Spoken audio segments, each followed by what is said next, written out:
معرفت اور تصوف، ماخوذ از سوانح میر انیس نیر مسعود۔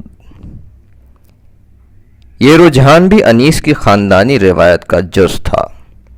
میر زاہد کا ننیالی سلسلہ خواجہ بندہ نواز گیسو دراز سے ملتا تھا اور ان کے کلام میں تصوف کی جھلکیاں موجود ہیں۔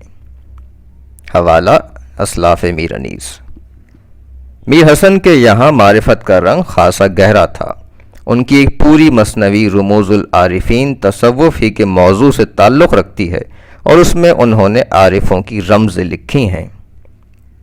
اپنی مثنوی گلزار ارم میں انہوں نے آصف الدولہ سے پہلے کے لکھنؤ کی بہت برائیاں کی ہیں، لیکن اس حیثیت سے اس شہر کو قابل تعریف بھی بتایا ہے کہ یہاں اہل اللہ بہت ہیں اور یہاں صوفی بزرگ خواجہ باسط کا آستانہ ہے۔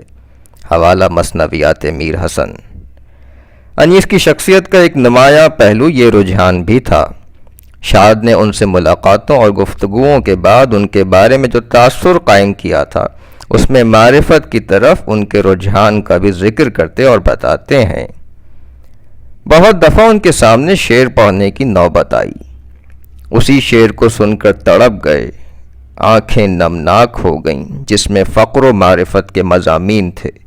خود بھی جب جب شعر پڑھے اسی طرح کے۔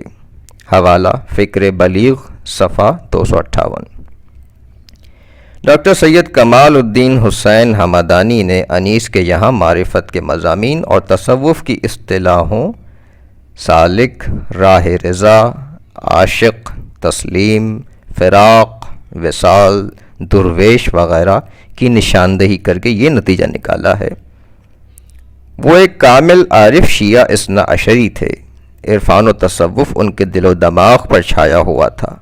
ان کا انداز بیان عارفانہ اور صوفیانہ، ان کی زندگی فقیرانہ رہی۔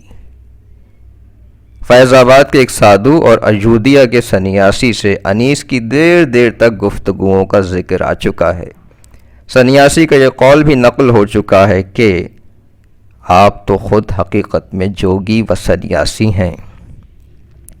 متشرع مذہبی حلقوں میں تصوف پسندیدہ چیز نہیں ہے، خصوصاً صوفیوں کے وحدت الشہود اور وحدت الوجود کے نظریے شرع اسلام کے خلاف سمجھے جاتے ہیں۔ انیس کے استاد میر نجف علی پر عالم دین ہونے کے باوجود تصوف کا الزام لگ گیا تھا۔ انیس کا بھی تصوف کی طرف رجحان ظاہراً اتنا نمایاں تھا کہ ان کی یہ عرفانی ربائی اعتراض کی زد میں آ گئی۔ گلشن میں صبا کو جستجو تیری ہے، بلبل کی زباں پا گفتگو تیری ہے، ہر رنگ میں جلوہ ہے تیری قدرت کا، جس پھول کو سونگھتا ہوں بو تیری ہے۔ شاد بتاتے ہیں کہ اس ربائی کے چوتھے مصرے جس پھول کو سونگھتا ہوں بو تیری ہے کہ مضمون کو خلاف شریعت سمجھا گیا اور اس کی بنا پر حضرات شیعہ نے میر انیس کو قائل وحدت وجود سمجھ لیا اور فتویٰ طلب کیا۔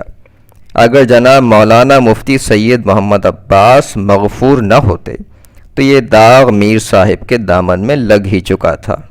حوالہ حیات فریاد صفحہ 136۔